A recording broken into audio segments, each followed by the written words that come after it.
خو مو خو الله نه دی پیژندلی قسم مې دی د رب په ذات مو خدای نه دی پیژندلی زه اکثر یو واقعه کوم ربیع بصري خبر رانه اوږدېږي دا د شپې په کور کې ناست یو غل رالی نو چې رالی ټول کور یې وکته چې واپس روان شو نو ربیع بصري ورته آواز وکړ ویې دی خو راشه نو چې رای ویسته ورته ویسه خو ویسه ویسم وی تا چې دا دونه تکلیف وکړو ستا په کور کې دیسو وی زما په کور کې دا مسله پراته ده او دا لوټه پراته ده وی په دې بس کوم وی په دې ډېر څه کېږي وی څه به کېږي وی دا لوټه ډکه کا د غسلخانه کې اودس وکړه اودس یې وکړو بار راووته دا مسله یې ورته واچوله وی 2 رکعاته لمونځ وکړه دی چې ودرېد 2 رکعاته لمونځونه یې کول ربیع بصري خدای ته لاسونه اوچت کړل وی کریم الله غلا پسې ګرځي ډاکو دی د شپې شوکه کوي د خلکو کورونو ته ځي د خلکو در ته منډې وهي د هغې نه سر راپټوي د خلکو د در نه شوکه کوي وی ربیع بصري در ته چې کله رالی نو د ربیع بصري په در کې هېڅ هم نه و خالي لاس ته روان دی ربیع بصري دونه وکړله چې دې سړي ته یې حقیقي در وښوده نو د خپل دره مې اوچت کړی ستا در ته مې ودرو اوس که د ربیع بصري د در نه خالي لاس روان و او تلی وی نو خیر دی خدای چې ستا د دره خالي لاس لاړ نه شي ځکه بیا به د یو وینځې ربیع بصري او د ربیع بصري په رب کې فرق څه پاتې شي چې زما د دره هم خالي لاس دی او ستا د دره هم خالي لاس دی نو الله جل جلاله تاسو ته ما ووایي چې ډېره مینه کوي د خپل بنده سره ربیع بصري ورته په انتظار د دی بیا ودرېد 2 رکعاته بس بیا ربیع بصري ستړی شو زه به سهار پښمني ته راپاسم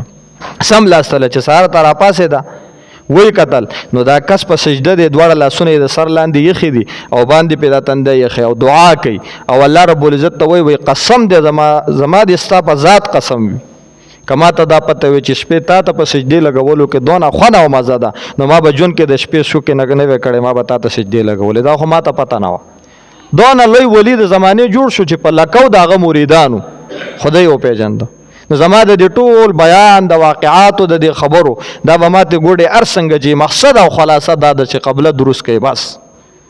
سورة الاخلاص کې الله جل جلاله دا خبره درته کړې ده چې قل هو الله احد الله الصمد لم یلد ولم یولد ولم یکن له کفوا احد خپل د عبادت مقصد وپېژنه چې زه چاله کوم زما قبله چرته ده زما عقیدت د چا سره ده دا عمل چې دلته زه کوم د عمل د چا دپاره کوم او څوک یې رانه قبلوي بس چې دا قبله د خپله درسته کړله یو ذات نو تاسو ما 13 ورځ بیا دا خبر وکړه بیا هېڅ ضرورت نشته چې خلک ما نه خفه کېږي ټوله دنیا دې در نه خفه شي ته یو رب راضي کوه ځکه ټول خلک نشي راضي کولی څوک مونږ بس پلانکې به خفه شي پلانکې به خفه شي پلانکې به خفه شي خلکو پسې لګېدلي و خلک خوشحاله الله رانه خفه دی خلک خوشحاله خلک مه خوشحاله وي خدای خوشحاله کوي زنانه مو کورونو کې خوشحاله کړي خدای مو خفه کو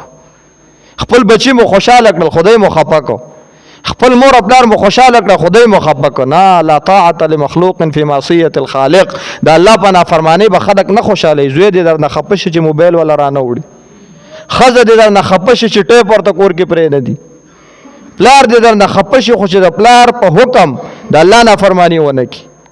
الله جل جلاله به نه خفه کوي مونږ کله مور پلار باندې لږې سخت خبرې وکړو د هغې دا مقصد نه دی چې د مور پلار مقام کې نه د خدای نه هم لوی دی اصل زمونږ خالق چې چا پیدا کړیو یا ایها الناس اعبدوا ربکم الذي خلقکم دا هغه رب عبادت وکئ وحدوا الذي خلقکم هغه یو وګڼئ یو مونږ خدای یو نه دی ګڼلی مونږ خدایان ډېر دي